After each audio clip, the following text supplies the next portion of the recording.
Warning, the following video contains spoilers for Catherine, Catherine Classic, Catherine Full Body, Love Chinibio, and Other Delusions Heartthrob. That's what they call it here in the West? Alright, yeah, sure, let's go with that. Or for you weebs, Chunibyo, Demokoi ga Shitaren, The Disappearance of Haruhi Suzumiya-chan, The Melancholy of Yuki Nagato-chan, Shoitsu no Suzumi, I don't know. Whatever, there's your verbal warning. Next ones are written. Today's theme is snow. And remember, sideways for attention, long ways for results. Speaking of snow, I feel it's appropriate since one of the translations of her name is snow. I had uploaded at least 4 different versions of something I had alluded to a long time ago, a character analysis video. It's very surface level. I was just rambling. We still need to meet my parents and tell them. You can decide for yourself. I had uploaded it at least 4 times. Katakawa and copyright claims. It's blocked worldwide. Oh well, there's nothing I can do about it. However, I'm just going to insert the audio from that video here because there was one commenter on an earlier video I had uploaded that showed some interest in it, so I figured why not. Snow is the theme of the day. Screw it, let's tie this all up together. Let's wrap this all up. 3 years ago, I stumbled across a random article. There was a female, allegedly, questioning the appeal of Nagato Yuki. There was a comment that stood out like a sore thumb. Another person replied to the thread alluding to otaku being generally reclusive, thus why Nagato is more relatable and well-liked. While I adore the character of Nagato Yuki, I disagree with the sentiment. Obligatory spoiler warning for The Melancholy and the Disappearance of Suzumiya Haruhi and Nagato Yuki-chan. You've had 5 years to consume this beautiful garbage and you have been warned. Whether we're talking about the canon of the main timeline of the Haruhi multiverse or spin-off series Yuki-chan, Nagato, at least for myself, is extremely relatable. However, my train of thought runs a mile a minute and it somehow does ridiculous mental gymnastics, so bear with me. If you follow her arc from the beginning of the main timeline anime to the movie, and eventually choose the altered world and find yourself watching the spin-off because we're more than likely not getting a season 3 and still have yet to come to terms with it, then hopefully we will arrive at the same conclusion. I can never quite put my finger as to why Nagato is more appealing than Ayanami, but Asuka trumps Haruhi in my book. Speaking of which, I should probably get around to writing those Shunibyo fanfictions, because spending the better half of the last decade ghostwriting has not done me any favors. Wait, we are still talking about Yuki, right? Yeah, no, Yuki Nagato is your Rei Ayanami XP, being the stereotypical deadpan lolly plot device, simply following orders from their superiors until the climax, where they give God the double bird, goes off script, and gives the protagonist a choice whether they want to live in an alternate slice-of-life supernatural-free existence or reject instrumentality and continue living in the supernatural hellhole they consistently complain about. Regarding the writing of her arc, at least there was the pacing. The introduction of her character, unlike Ayanami Rei, who is introduced heavily injured to coerce Shinji to get in the damn robot, we are not meant to feel sorry for Nagato Yuki in her introduction. I am Drug-Free Romance, and I am your unreliable narrator for the time being, and it has been quite some time since I have given The Melancholy a proper and full rewatch, so just roll with it. Haruhi barges into her literary club, takes over the room, and before Nagato is revealed as a human interface plot device, did not put much, if any, resistance to Haruhi. I cannot think of one badass moment Ayanami has had, not one that does not include Shinji or Asuka fighting alongside her. Nagato Yuki, on the other hand, very shortly after her introduction, has this badass showdown with Asakura Ryoko, gets impaled, writes her off the damn show, repairs herself, albeit forgets her glasses, and does so all without flinching. At the time of initially writing this, the weather had been flip-flopping, and I find myself 3 years later in a similar setting.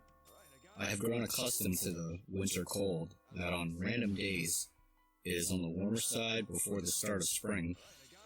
I cannot help but wonder if this is what Nagato felt like when she was visiting the altered world in The Disappearance. It is almost 2 months into spring and another analog can be made here, but the quantum ray theory is best left for another video. Someday in the Rain, while occurring far before Disappearance, somehow overlaps into the spin-off universe. Headcanon, absolutely. I'm not even going to deny that. But that is what that feeling is. You cannot enjoy the nice warm sunny weather. You know it is only temporary. You know that it is still winter, and there's still a few more weeks of sweaters to go. Just like the sun, you are only visiting. Being reclusive as all hell, I do not feel that is the reason as to why I personally enjoy Nagato Yuki. It is a journey that the Haruhi multiverse takes us on that makes Nagato Yuki an enjoyable, fully fleshed out, and relatable character. She is not a clone, while in the main timeline she is like Noel Vermillion gaining sentience. Wow! Another franchise completely unrelated to the topic at hand. I told you my brain is a train wreck of Mementos Gymnastics. That's 5. Moving on. Nagato Yuki borrows the powers of Suzumiya Haruhi, changes the entire universe after putting up with her shenanigans, and still has the protagonist choose the other original world. In the branching timeline that she has created, she still does not end up with Kyon. The moral of the story? You do not get to win. Yeah, so Rei tells Gendo to piss off and gives Shinji the choice, but even in that slice of life, alternate reality in episode 26, Shinji still canonically ends up with Asuka. This is a thing. Shinji and Asuka in the video game, in the manga, end up together in Rei's slice of life spin-off. The same could be said of Nagato. Yuki gives Kyon the opportunity to escape into this world without Haruhi. John Smith realizes for as much as he has complained, he enjoys the chaotic mess he's living in. Even in the disappearance of Nagato Yuki-chan, they still do not end up together. At least not in the anime. Someone leave a comment down below and let me know if it is different in the manga, because maybe then I will see if I can grab myself a copy or 2 or 3. Despite being portrayed on a surface level as a plot device devoid of any humanity, lays something real, something human. Nagato Yuki literally bends the universe to her will, while still having her own respective superiors to answer to. Gives the person they pine for, whether she's consciously aware of it or not, a choice. And still does not win. Say it with me now. You do not get to win. Despite various reviewers calling her autistic, I just do not see it. Upon further reflection, I can somewhat understand the dime store diagnosis that, however, this is a fictional character, and I have yet to earn a PhD, so make that what you will. Nagato Yuki is a human interface device sent by the Data Overmind to interact with the Chronophantasma. To expect an alien to understand human behavior? Ludicrous. In her respective spin-off, she is a normal, shy, bookish girl that has an actual arc and growth and development. Suzumiya, on the other hand, for the most part, remains mostly static. Hell, at least Asuka realizes her mother cares while fighting off the mass production series before getting wrecked. 3.0 plus 1.0 is expected to release sometime this year. How much does anyone want to bet that it gets delayed another year or 3?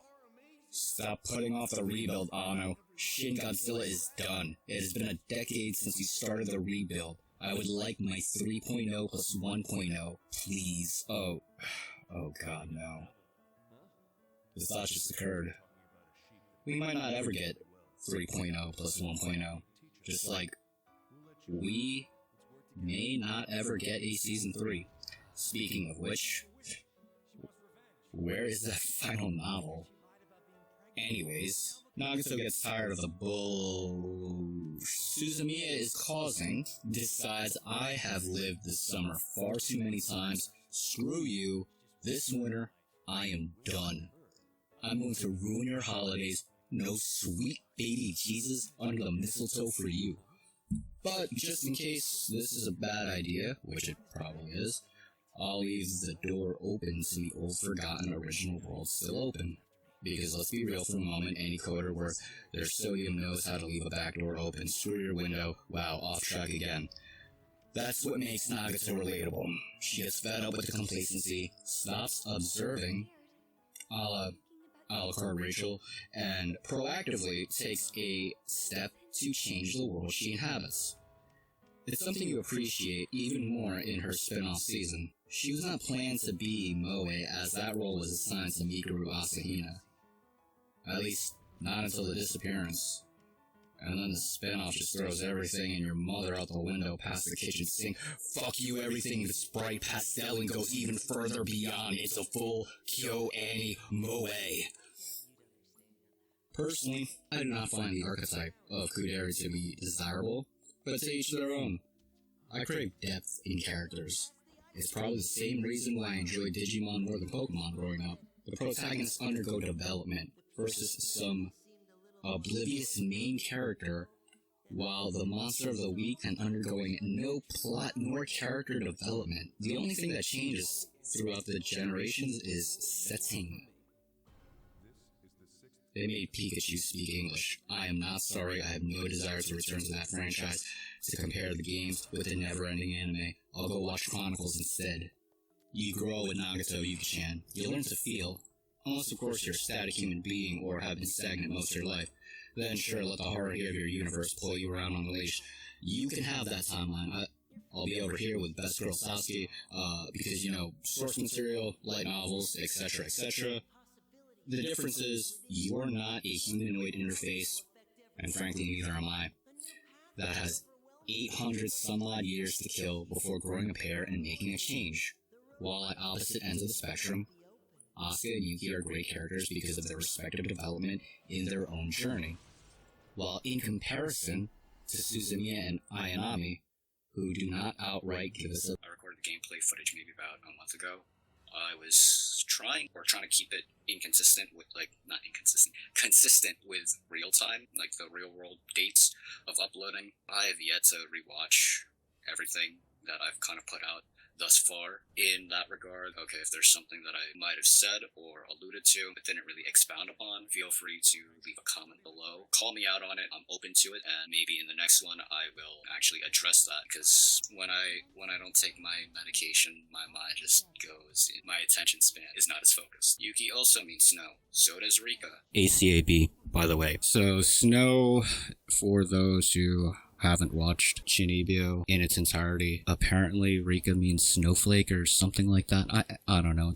It's been a while since I've given it a proper rewatch. And Yuki also apparently means snow. Snow is also a shorthand for which I am not on right now. I actually just took my medication, so hopefully my train of thought is a little bit more focused, a little bit more on track. I recorded this footage over a month ago, actually, and I was initially trying to have the uploads coincide with the dates in the storyline. So far, I haven't seen anything from Atlas in regards to how far I can do this track 6 side B. It is track 6. We're here back at Conniption. I can't even say that with a straight face. That was a failed project. I'm glad that's dead in the water. But there are some recordings floating around, unfortunately. Or fortunately. It depends whether or not you have a nostalgia for it. Surprisingly, there were some random fans of a good friend of mine on, I believe I have to explain what MySpace is, but MySpace is basically what Facebook was before Facebook was a thing. Facebook, mind you, I'm going to preface this with, back when Facebook first started, it was initially for college students only. You needed an invitation for it. I was one of the lucky few, while still in high school, to actually be able to get an invite to use it before it was open to the general public. So there's that for contextual information. So yeah, MySpace is kind of like the high school version of Facebook. Facebook is, I've always kind of equated Facebook to being for college, and then I guess when you become a real professional into the workforce, like you get a LinkedIn, I guess. Social media. Oh yeah, so in regards to Atlas, I haven't seen anything in regards to how far I can take this. The only thing I've kind of seen was like, oh, don't slander the game. But at the same time, I'm kind of like taking a step back and trying to say, all right, well, who exactly is their target demographic for this game? I'm trying to put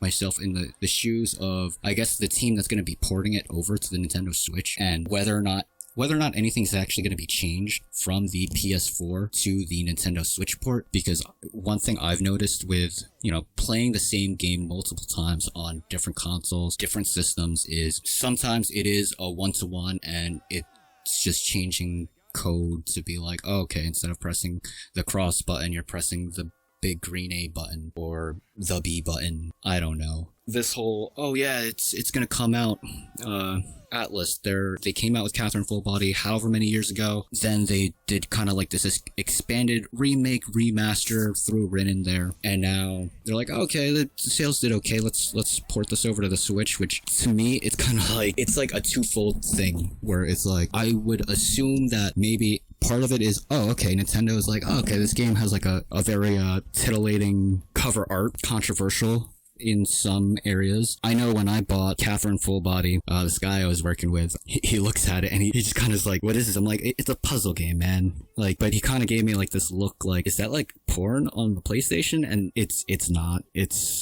I don't understand the whole ESRB where it's like, yeah, there's portion, and like, there really isn't. You don't really, I mean, I guess to some people, sure, yeah, you can fap to it, but me personally, I can't fap to this. I did like maybe 4 revisions of it, and at least it didn't take, I think it was like 26 or 27 revisions before I finally was like, alright, screw it, I give up. For those of you who don't know, I did a edit where I kind of like chopped up the pieces from Bamboo Leaf Rhapsody and the disappearance of Haruhi Suzumiya, Haruhi, I don't know what's it called. I'm just going to refer to it as the disappearance. And I kind of like chopped those up in a way where it was like, okay, that was like my own interpretation of how the events played out in the portrayal in the anime. I have yet to actually read or finish. Well, I mean, I started. I'm not gonna like pretend that I didn't start, but no, I did start reading some of the light novels. However, things happen, jobs, relationships, friends, and now I'm kind of back at a point where I'm like, alright, screw it, I have time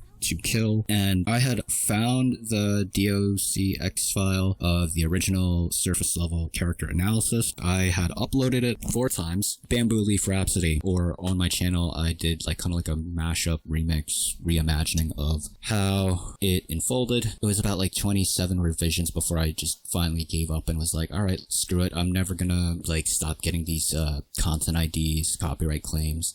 That was back when I was monetized, but mind you, I never got a check from YouTube, at least to my knowledge. I mean, if someone's like going through my mail, I've been having some more than strange things happen with my mail, both snail mail and email. So about 3 years ago, I don't know how long ago, but I know I was alluding to making the character analysis video. I finally found like the Word document, the text file that had like the original, I guess, I forgot what it was. I don't know if I was like not taking my medication at the time or if I was, and it was just really incoherent. I cleaned it up, I recorded the narration, and you know, it got to a point where like, okay, what I initially envisioned in my head on trying to how to convey it, that got taken down real quick. I said, screw it, I have some old game footage I can just slap on over where they say, okay, these are the parts where you have to, where there's content ID, and I'm like, alright, place that, still gets blocked. And then instead of kind of just putting my voice over the whole thing, because it's one of those very strange where not a lot of people will look at footage of someone playing something completely unrelated to the topic at hand and be willing to listen to it, unless like what I was trying to convey was half reliant on the images and video and audio presentation after the actual text file. Like the text file was more of like an afterthought, but what I was kind of trying to do in my head was like, alright, cool, Snow, Yuki, Ray, Ayanami. If anyone wants to actually see the original video, I guess I'll put like a link in the description and you guys can check it out if you, but at least, hey, 4 times it got blocked. I'm at the point where I'm like, I'm not gonna let it go to 26. I'm not gonna let it consume me. Like I allowed the Bamboo Leaf Rhapsody disappearance video, and a part of me really wanted to finish the Endless 8 reimagining, but I don't know if that's a good idea. We'll see. But yeah, the gameplay footage, Catherine full body. Okay, so I doubt anything's gonna be changed in the ports.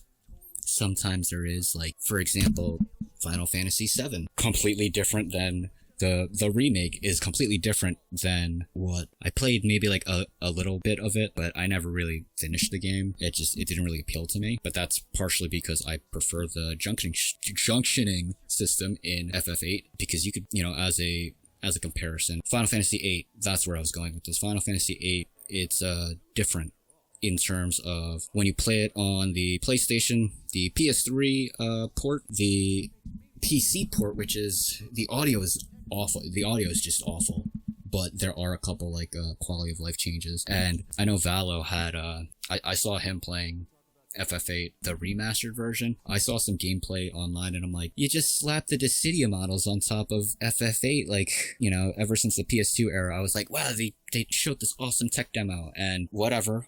Square Enix is like, oh cool, Persona 5, alright, here's our hand. We're gonna release the first part of the FF7 remake that everybody's been waiting for. That being said, it's kind of like, I paid like $20 for Persona 5. I'm looking at the price for P5 Royal, and I'm just like, $60? I'll wait. I don't know, maybe the price will go down, maybe it'll go on sale, but it's red hot right now, and it's kind of one of those things where the reason why I'm talking about Persona in a Catherine video and kind of making these analogs is because, obligatory spoiler warning for those who haven't played Persona 3, foreign exchange student, I don't know what FES stands for, or P3P, Persona 3 Portable. Yeah, so I've probably mentioned this in one of the earlier videos, but in case you're kind of just jumping in, so one of the reasons why I mention Persona a lot is because Vincent kind of shows up in P3 Portable, if I'm not mistaken. It's like a little wink wink nudge nudge, and you can really see it in the, how do I put this, McBride's character design.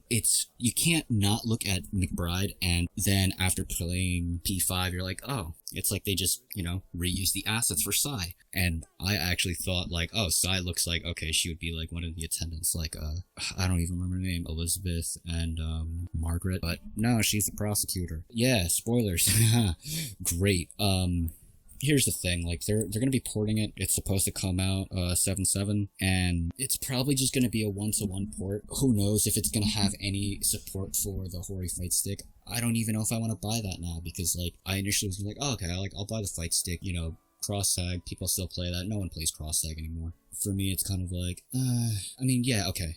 There's a small group of people that still play it, but you have to use Discord, and you have to have, like, these matchmakers, and it's not, I'd rather not. Like, it's not one of those games where, like, oh, I can return to Catherine at any period of my life, just like how, if I want to, I can just, fire up the PlayStation 2, PlayStation 3, PlayStation 4, pop in the Blu-ray or whatever disc prior to the PS3 era, or the PlayStation TV, my PlayStation Vita, pop in the cartridge. My thing with the whole, Catherine full body, port for the Switch, like, yeah, it might be a way for Nintendo to be like, oh yeah, no, we don't just make kids games, because look at this scantily clad, it's gonna make people, like, if like a teenager was like, oh hey mom, can you buy that for me or whatever, and they're like under 17, I guess, depending on what kind of household you're in, your mom might look at the cover of Catherine and be like, that looks like an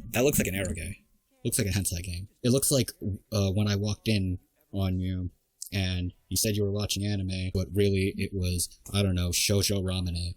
That's kind of like, yeah, I can understand why Nintendo would, try and greenlight, like, the whole, they're trying to distance themselves from, like, oh, it's for kids, even though, what is it, like, one of the most played games from the Switch is, the Super Smash Brothers Brawl Melee Ultimate, and anytime I think about that franchise, I'm just like, I just think of Val and I used to riff on it back in junior high, and it literally is. It's the fighting game for autism. The push the big green button. Like it's just like no, I can't get into it. Like to me, it's a party game. It's a party game, and I don't vibe with it. Like if you enjoy it, by all means, I'm not gonna take that away from you. But for me, it's kind of like I remember being invited to a bunch of friends. They fired up. I forget which version it was. I don't know if it was it wasn't Melee. I think it was Brawl for the Wii, and they're like, yeah, no items, and I'm like, why?